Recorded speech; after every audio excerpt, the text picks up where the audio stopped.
আইকুম কিভাবে হাউসের উপরে এইভাবে কলমি শাক চাষ করবেন। তো প্রথম দিন এরকম একটি ফুমে কলমি শাকের ডাঁটাগুলো রাখবেন এখানে, এরপরে পানিতে বাসায় দিবেন। তো পরের দিন আমি দেখাইতেছি, এই দেখেন পরের দিন ডে 4 এখানে শিকড় গজে এসে অনেক এবং পাতার ডালও গজে এসে অনেক। তো এইভাবে পানির উপর রাখা দিবেন। আমাদেরকে শিকড় দেখায়, এই যে শিকড় অনেক শিকড় গজেছে, সেই শিকড়গুলো আরো অনেক বড় হবে। 4 দিনে শিকড় এরকম হবে, এখন আরো পরে শিকড় বড় হবে। তো এখন 7 দিন, এক সপ্তাহ অনেক পাতা গজিয়েছে অনেক, এবং এই হাউসের কালারও একটু পরিবর্তন হয়ে গেছে কাদা দেওয়ার ফলে। তো এখানে অনেক পাতা গজাইছে। আপনাদেরকে যদি এখন শিকড় দেখাই, দেখেন এখানে শিকড় আরো অনেক বড় হয়েছে। 4 দিনের তুলনায় 7 দিনের শিকড় আরো অনেক বড় হয়েছে। তখন আমি আপনাদেরকে 12 দিনের শাক দেখাবো।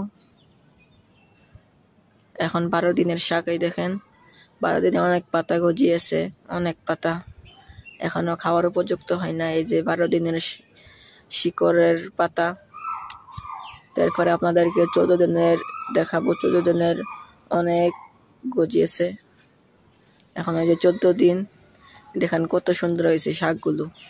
এখন আপনারা 17 থেকে 19 দিনে খাওয়ার যোগ্য হয়ে যাবে। তো ভিডিওটি এখানে শেষ করছি।